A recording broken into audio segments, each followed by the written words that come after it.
I ain't supposed to touch nobody. I said, no way. So I grabbed the kid and I turned him and walked him away. All right, which is supposed to be illegal. I don't care. I ain't gonna let these principals get these two women get beat up. Yeah. You know. And so I take him to the room. I say, does your arm have to be that big? No, God, I ain't got a softball in there. Look, I had the worst shape of my life. Yeah.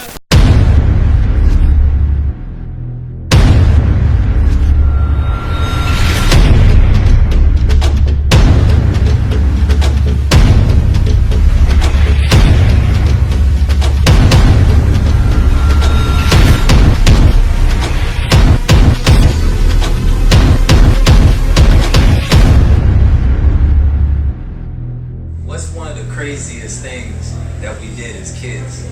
Well, we got another story I want to tell you, but one of the craziest things I've ever seen a man do in my life was we were at this party, and for some reason we started fighting the whole house. And everybody, the whole house was against us, right? And it's so surreal when you're fighting, especially when it's a group fight, how you can see things like you fighting the person that you're fighting, and then you're looking at this one that wants to get in, but you're fighting this one, right? And out of the corner of my eye, on my life, I see Jermaine, and Jermaine is the biggest dude in the house is on Jermaine. And Jermaine tells him, he said, come on, you got 3 punches. He said, you got 3 punches. And I'm looking, I'm fighting, and another dude is thinking about fighting me, and I'm tackling my dude, and Jermaine tells me I'm gonna give him 3 punches. I said, what? I'm thinking, like, what is he doing? So this big dude, he come, Jermaine said, come on. This big dude, he come here. Wow! He hit Jermaine. I said, God, I'm fighting, I'm trying to get over there. Then Jermaine shake it off, he said, come on, you got 2 more. I said, what is he doing? So the dude ran back and bam, hit him. Jermaine said, all right, you got 1 more.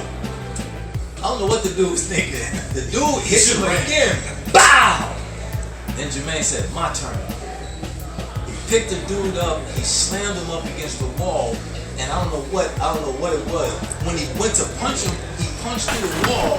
I'm not making this like the Terminator or nothing. He punches through the wall. It was drywall. Yeah, and then he smashes this human being.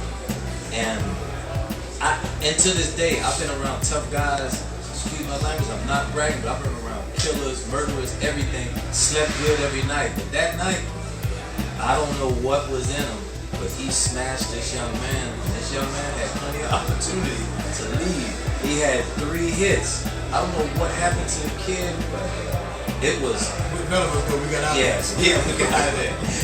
Beat up the whole party. The whole house. I've never seen a man in my life. I've been in prisons from Oklahoma to Missouri to Georgia to, I don't know, there's another place I've never seen. I've been around dudes that this is what they did. Never seen nothing like that. Still haven't seen it. And for clarification, the reason I took that guy because he hit my brother in the head with a pool stick. We were trying to play pool. They didn't want to give us a pool table. They were trying to pump us out. I always let people have enough rope to hang themselves.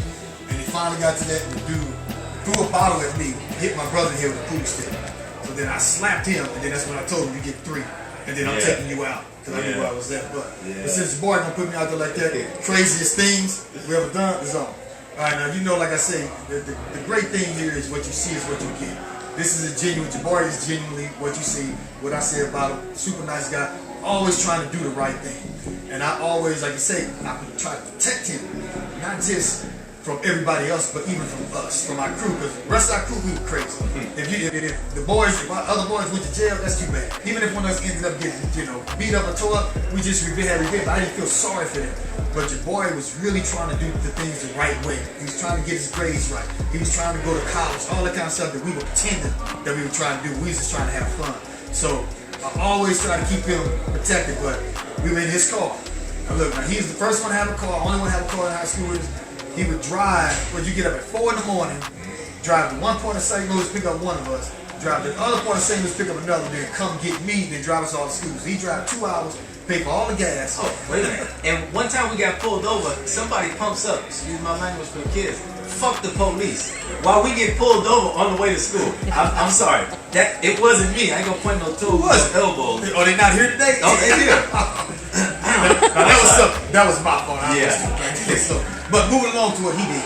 All right, so we sitting there, we in this car, and we got one of our friends in the front seat. And I don't know if y'all know about, but it's called like the 7 Hills of Death, and it's over here in St. Louis, just a little area. Jabari said, "All right, F it, let's do it then, let's do it." And so I'm sitting back, I'm like, "What the?" And so we hit these 7 hills, and this last hill, Jabari jumped his car. We all in this car. This car was flying out, landed in the middle of this major highway. Thank God nobody was coming from either direction. We would have been done. I mean, probably just about destroyed this car. Yeah. Just about destroyed this car. It was only God. But remember, I always said that I always knew in Jabari when I looked in his eyes, I seen a sadness. Y'all come on in. Come on in. Yeah, come on in. I seen a sadness, that I knew that was in there, that he had experienced something that he wasn't telling us about. But I also saw a badass in there that he was just holding in, and he released it that day. And I was so happy that he did it, because what it did was it backed that guy totally off of him. He never asked Jabari to do it. He never asked you to do anything again, did he? Yeah. People say you found God in prison. You didn't find God in prison. God was with you the whole time. We just weren't listening. Yeah. We were listening to ourselves instead of listening to God. But that day, it was no recovery. It was no break-in or anything. It was. We flew. It was impossible for the cars not to hit us. Impossible for us not to go in the middle of traffic. And I'm not going to tell you where it's at because we don't want to promote that. Right, we're just talking about some of our stories. But it was a place we actually went across 4 lanes, a middle lane, and it was a business over there that we went into. But the stupid things that you do that you're not really thinking about, what are the repercussions? Because all of our lives were over. I mean, we were in an 82 vet. Chevette, that is. Chevette. Yeah, Chevette. Yeah, it wasn't no vet. We were stacking it like this. Hey, we used to put 5 people in the Chevette too. With no problem. We rode it like it was a Bentley. We didn't care. Hey, when one had a date, the other one would take the car. It was a community car, man. Share the clothes. Yeah, we shared the clothes. Hey, you get the suit in the car. Yeah. And she better not say nothing either about what your boy wearing that yesterday. Yeah. Up the street. Like the struggle of you going through something, you only have your friends. Because your family really doesn't understand what you're going through, because they're trying to provide for you, and you're just kind of wild child. But you make alliances with people that are like you, that understand you, that love you, and that'll ride for you. So you have that brotherly love that's outside of your family, that that you would die for. At any moment in my life at that time, in Jermaine's life, and 2 other guys, we would have died for each other, no question. I'm just so fortunate now that I don't run up against a bunch of kids like us, because they would have to go. It's not gonna be me. If you ask me what would I say to myself? Yeah. If I can go back to the time, was it a picture or something you found? What was the moment? You said if you can go back and ask yourself a question. It was a picture. It's AK-47. Rusted out. I was red on the AK-47. You had the AK-47. Yeah, Impala. You said, what would I say to myself? I said, I know this much. If I'd approach myself, I'd be strapped. Yeah. Before I would say anything to who I thought. What would you say to that kid? I mean, first of all, I say, man, can you put the gun down? You know what I'm saying? And when it comes to something like that, you got to always get them talking. Yeah. That's the one thing I learned, because everybody's situation is different, and everybody has a reason for what they do. And where we lose kids nowadays is trying to make them feel stupid for what they believe, because all our reasons were good, strong reasons. The only time we wouldn't listen to somebody is they try to tell us it was stupid. Right. Because I've always found myself, like, for instance, I was at Normandy Middle School, and this kid got in a fight, and he's banging, and they start this big fight, all right? And you ain't supposed to lay hands on kids, all right?